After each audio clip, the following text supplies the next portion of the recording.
दोस्तों, breakout trading में breakout failure एक ऐसी प्रॉब्लम है जिसको हर एक ब्रेकआउट ट्रेडर फेस करता है और इसकी वजह से मैक्सिमम ब्रेकआउट ट्रेडर मार्केट में लॉस करते हैं। लेकिन मैंने नोटिस किया है कि अगर सिस्टमेटिक अप्रोच से ब्रेकआउट ट्रेडिंग की जाए तो करीब करीब 90% तक फेल्ड ब्रेकआउट्स को अवॉइड किया जा सकता है और प्रॉफिटेबल तरीके से ट्रेडिंग की जा सकती है। चलिए सबसे पहले हम समझते हैं कि ब्रेकआउट फेलियर कितने प्रकार के होते हैं। दोस्तों, सबसे पहले तरीके का ब्रेकआउट फेलियर होता है इंट्राडे फेकआउट। जैसा कि इसके नाम से ही पता लगता है, ये ब्रेकआउट फेलियर इंट्राडे में देखने के लिए मिलता है। इसमें होता ये है कि स्टॉक ब्रेकआउट दे रहा होता है लेकिन सस्टेन नहीं कर पाता और ब्रेकआउट लेवल यानी कि रेजिस्टेंस लेवल के नीचे आकर क्लोजिंग देता है, ऊपर क्लोजिंग नहीं हो पाती और इंट्राडे में ही ब्रेकआउट फेल हो जाता है। दोस्तों, दूसरी तरह का ब्रेकआउट फेलियर होता है नेक्स्ट डे फेलियर। इसमें स्टॉक ब्रेकआउट भी देता है, ब्रेकआउट के दिन सस्टेन भी करता है, लेकिन अगले दिन स्टॉक नीचे आने लगता है और रेजिस्टेंस लेवल यानी कि ब्रेकआउट लेवल के नीचे आकर क्लोजिंग देता है और अगले दिन ब्रेकआउट फेल हो जाता है। इसको हम कहते हैं नेक्स्ट डे फेलियर। दोस्तों, तीसरी तरह का ब्रेकआउट फेलियर होता है फॉल्स ब्रेकआउट। इसमें स्टॉक ब्रेकआउट भी देता है, सस्टेन भी करता है, थोड़ा ऊपर भी जाता है, लेकिन अगले 2-4 दिन के बाद में स्टॉक धीरे धीरे नीचे गिरने लगता है और नीचे गिरते गिरते रेजिस्टेंस लेवल को नीचे की तरफ ब्रेक कर देता है और ब्रेकआउट लेवल के नीचे क्लोजिंग देता है। इसको कहा जाता है फॉल्स ब्रेकआउट। दोस्तों, आई नो कि इन 3 तरह के ब्रेकआउट फेलियर में से किसी न किसी का सामना आपने भी जरूर किया होगा और इनकी वजह से आपने मार्केट में लॉस भी किया होगा अगर आप ब्रेकआउट ट्रेडिंग करते हैं तो। लेकिन आखिर इस ब्रेकआउट फेलियर का सॉल्यूशन क्या है? कैसे हम इन 3 तरह के ब्रेकआउट फेलियर को अपनी ट्रेडिंग से अवॉइड कर सकते हैं और लॉस से बच सकते हैं? आज इस वीडियो में हम first type of breakout failure यानी कि इंट्राडे फेकआउट के बारे में बात करेंगे कि कैसे आप इंट्राडे फेकआउट को अवॉइड कर सकते हैं। Let's start my dear friends. Intraday fakeout को अवॉइड करने के लिए 4 स्टेप्स हैं। अगर आप इन 4 स्टेप्स को फॉलो करोगे तो आप 95% तक इंट्राडे फेकआउट्स को अवॉइड कर दोगे। चलिए देख लेते हैं कि कौन कौन से हैं वो 4 स्टेप्स। पहला स्टेप है बाय आफ्टर 10 AM।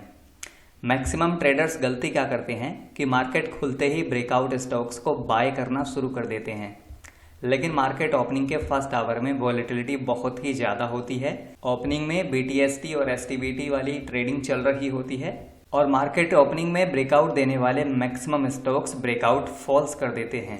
इस वजह से ब्रेकआउट स्टॉक्स को 10 AM के बाद ही बाय करना चाहिए। 10 AM के बाद में आने वाले ब्रेकआउट मार्केट में सस्टेन करते हैं, इनके सस्टेन करने के चांस ज़्यादा होते हैं।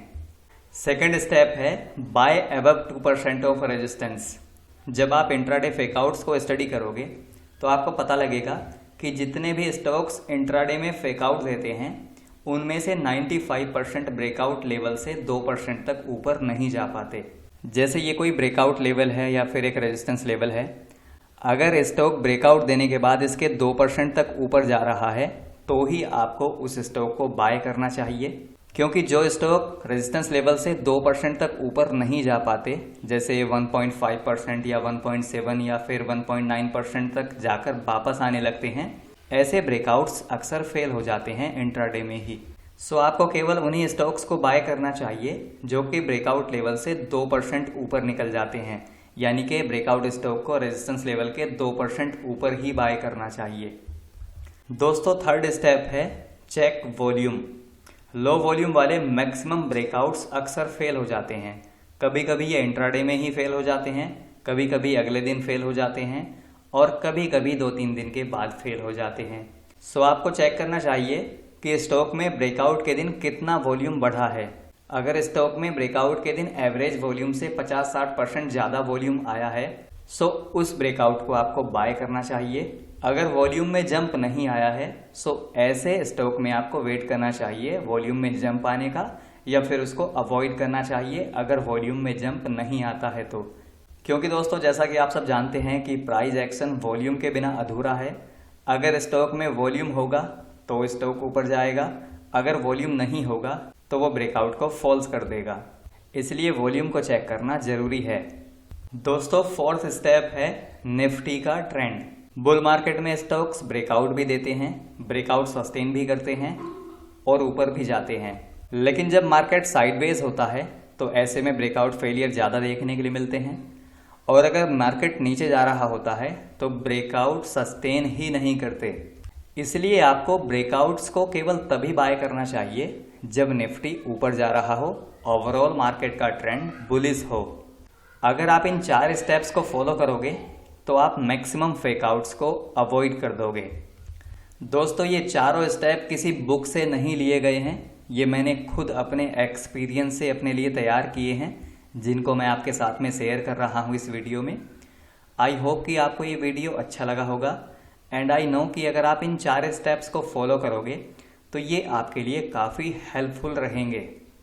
सो अगर वीडियो अच्छा लगा हो तो लाइक शेयर ज़रूर करना। चैनल पर पहली बार आए हो तो सब्सक्राइब कर लीजिए, बेल आइकन का बटन भी प्रेस कर लीजिए ताकि आपको मेरी हर वीडियो का अपडेट मिलता रहे।